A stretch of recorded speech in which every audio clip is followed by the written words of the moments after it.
Check it out, check it out. EOS R5. I'm so excited for this camera. I'm so excited to unbox this. As a photographer, I think this is going to be the best camera Canon has ever made. So I'm excited to unbox it and use it. And yeah, let's get into it.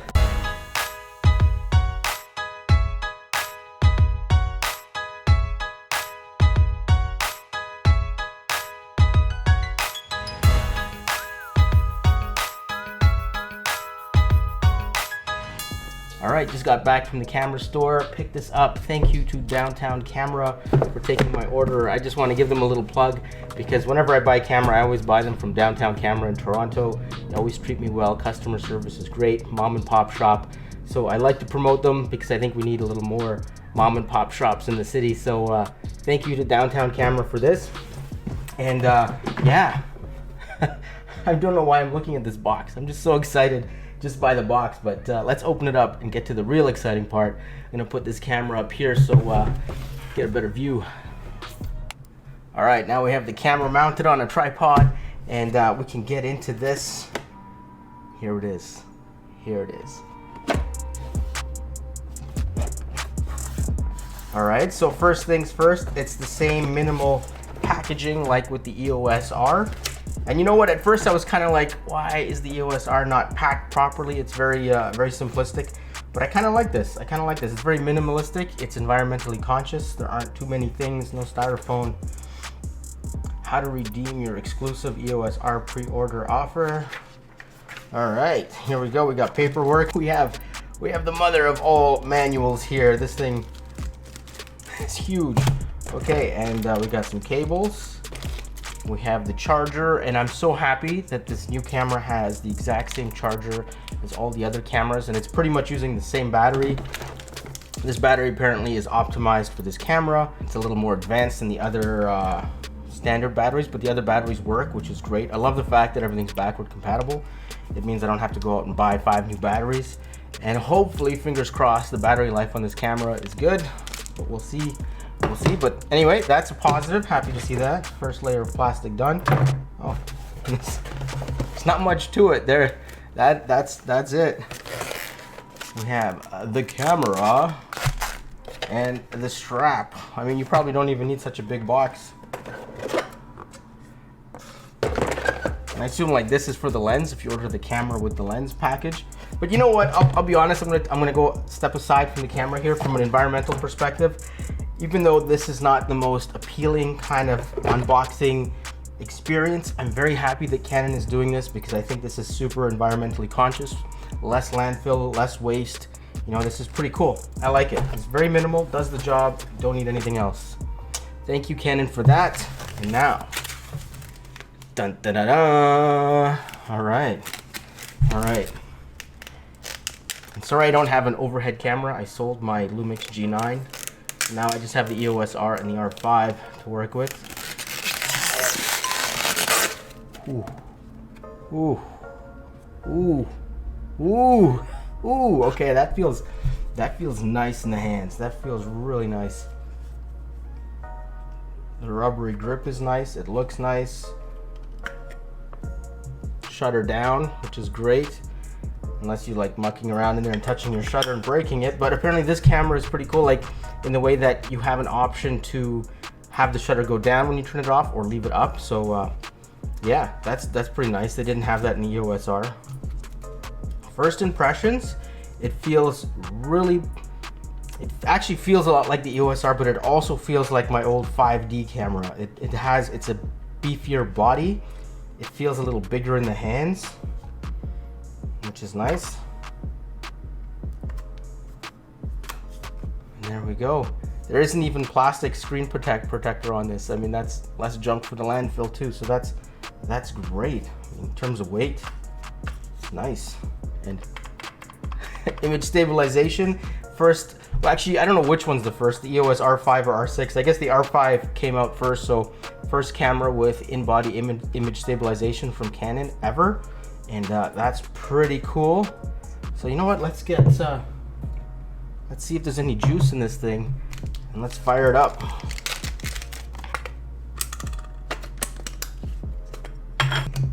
The This is the 24 to 105.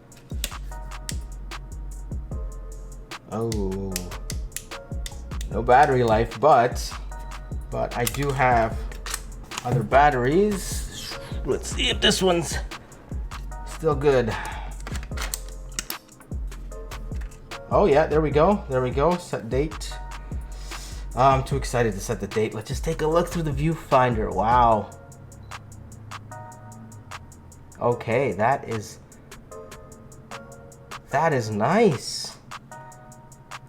And you know what the nice thing I'm noticing so far is, oh, this battery's about to die too, is that when you look through the viewfinder, like with the EOS R, you had that box, that square that tracked the eyes or the faces and things like that, and that was pretty big. And I'm noticing when I'm looking through the viewfinder here right now, they've thinned out the lines of that box, so it's a lot more subtle, but you can still see that it's there. And yeah. Oh, that's quiet. That is quiet. Okay, I'm gonna have to mess around with this, and we're gonna pause the video right here, and I'll be right back, and then I'll give you my first impressions. But in terms of feel and look, it feels really good in the hands. I like the fact that they stuck with this kind of like really dark gray. I kind of like that with the EOS R. It's not exactly black. It's like a dark gray, and I think that's pretty sharp. The body looks very similar to the EOS R, but you can see that it's a lot thicker. And oh, there goes the battery. Dun dun dun. Good thing I got 4 more. All right, so let's turn that off. The buttons are a lot smaller. Actually, no, I'll just throw in B-roll here rather than pointing this at the camera. The buttons are a lot smaller than the EOS R buttons. It feels a lot more refined. They're kind of soft to the touch. It feels like a calculator. The touchpad is gone, which I have mixed feelings about. I actually enjoyed the touchpad. I used it to change around different focus points or different types of focus. So if I wanted single point or if I wanted eye tracking, I would just swipe left, right. The joystick is nice. It's nice to have a joystick back. I definitely got used to shooting with the joystick before. So I'm curious to test that out and see how it works. All right, so I'm gonna go play with this for a bit and I'll be right back. All right, and welcome to the B-roll portion of this video. We're just gonna montage it here with some sexy video clips of the EOS R5. For those of you who are drooling, you know, I know exactly how you feel. This was me a few days ago, just drooling over this camera. Actually, for the last month, since they announced it, I've been drooling for this camera, and I'm so happy to finally have it in my hands. It is beautiful. It is beautiful. Okay, so let's talk about it for a second here. It's got a 45 megapixel CMOS sensor, which is amazing. I'm so excited to shoot with a 45 megapixel sensor. Now, from a scientific perspective, the bigger the sensor, the smaller the pixels, the less sensitive they are to light, the more noise you could have. So that's my first curiosity here, is how is it going to handle low light? From what I've been able to tell so far from other people's photos, it seems to handle low light pretty well. It's not too noisy, but I will check that out because that is a concern to me, especially if I'm shooting weddings and I'm shooting in a dark environment. How noisy is it going to be? Next thing we have is a Digic X or Digic 10 processor, and that's pretty cool. I mean, this processor can handle 8K video, so I have no issues with it whatsoever when it comes to handling photos. It's just gonna rip through photos like nothing, so that's pretty cool. It's like an overkill sensor for a photo camera, so thumbs up for us photographers there. Now, this camera has autofocus points for days. I think it's 100% coverage with the autofocus, so you can move your focus point around with the joystick. And yes, it has a joystick, which is pretty cool. I'm glad to see a joystick back on the camera, but you can move that focus point around anywhere you want, and that is just wow. And not only that, coupled with eye tracking technology, wherever the eye goes in frame, if it is in frame, it'll be in focus, which is also amazing. I mean, it kind of sucks when the eye just goes out of frame. You can still see it, but it gets cut off because there's no focus points on that part of the sensor. This is 100% coverage, so wow, that's another first for Canon.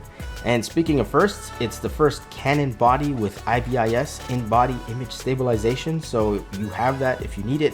I'll be honest, as a photographer, I'm kind of like, don't really care, doesn't really matter to me. I mean, maybe in extreme low light situations if I want to shoot handheld, but in general, it's never been on my wish list for a camera for photos. For video, I love it. For video, I think it's going to be fantastic because you can get nice, clean, smooth video and vlogs, especially, I mean, with the IBIS plus image stabilization on the lens, they claim you can get up to 8 stops of stabilization, which is absolutely amazing. So yeah, it's there if you want it, if you need it. Wow, that's amazing. Now the other cool thing is they finally have 2 card slots, but there's a bit of a caveat here. One is a standard SD card slot, one is a CF Express card slot. So I mean, they gave you both card slots, but the other card slot, like the cards are so expensive. So if you're shooting a wedding, you have to invest in these CF Express cards, which are pretty pricey right now, and SD cards. And so it's like a little bit of a give and take there. Like I would have preferred, like the Sony has the card slots that can accept 2 different types of cards, which have been cool. I would have loved to use 2 SD cards. I know as a photographer who primarily is going to be using this camera as a photo camera, I have no need for a CF Express card, nor do I want to buy a CF Express card to have it, to use it as a backup when I'm shooting. So that's a bit of a, I don't know what's going on there. Canon kind of, in my opinion, I wish there were just 2 SD cards. But that being said, this camera does have Wi-Fi. So if you have a Wi-Fi hard drive, you can just automatically transfer the shots off the camera as you're shooting onto your Wi-Fi hard drive. I know Western Digital makes one of these, and I want to pick one up and test it with this camera. The other thing that Canon has is they have a cloud service. So if you're shooting with your Canon, the images will automatically upload to the cloud as you're shooting, so you'll have a backup on the cloud. So I mean, if you're shooting a wedding and your camera falls in a pond or someone steals it or whatever, all those photos are going to be backed up on the cloud anyway. So that's a pretty cool feature. I'm looking forward to testing that out. I don't know how fast raw files are going to be able to transfer to the cloud, but we'll see. I mean, that's a pretty cool innovation. I think that's very forward looking for Canon. That's right into the future. So that's a pretty cool technology right there. And those are the things that really excite me about this camera. Obviously, there's a lot more things if you wanted to really dig down into it, but that is the conclusion of our sexy B-roll. Boom! All right, welcome back from that sexy video montage. Sexy, not so sexy, good, not so good, exciting, not so exciting. You let me know how that B-roll went. That was my first time trying to do slow-mo B-roll on YouTube with this kind of video. I've never done that before. Always learning, always trying to up my video skills and learn new things, because that's what this game is all about, learning and developing your craft and that kind of thing. So let me know, how did that work out? Was it good? Was it choppy? I hope I did it right. Anyway, I'm a professional photographer, been shooting since 2005. If you want to check out my website, link right there.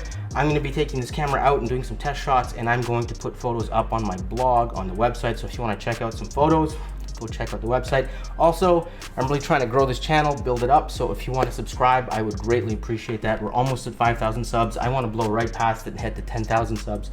Back to this. This is what we're here for, the EOS R5. So far, impressions are really good.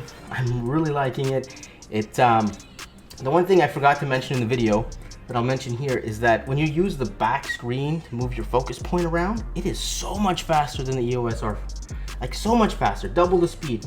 And this joystick is so responsive, it literally feels like a video game controller. You just touch it and it moves, and you can get across the screen so fast. If you're tracking something that isn't a face and you can't lock onto it, you can use the joystick to track it and move your focus point super fast. Like I can imagine for weddings and events, like if the autofocus is locking onto the wrong face and you want to focus on the ring or whatever, and the camera's doing the wrong thing, you can just quickly, I set this button to the right here to change my my focus type, and then you can just use the joystick quickly to move to where you want to focus, and boom, you're done. And yeah, that'll definitely improve efficiency and speed.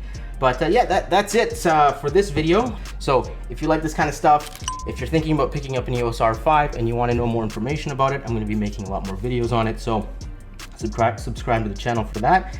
And that's all I got to say for now. I will see you guys in the next video, where I will be analyzing some photos I take with this camera, because we're going to head outside right now and we're going to take some shots. But yeah, that is it. Peace out. Thanks for watching. Hopefully you enjoyed it. Hopefully you learned something, and I will see you guys in the next video.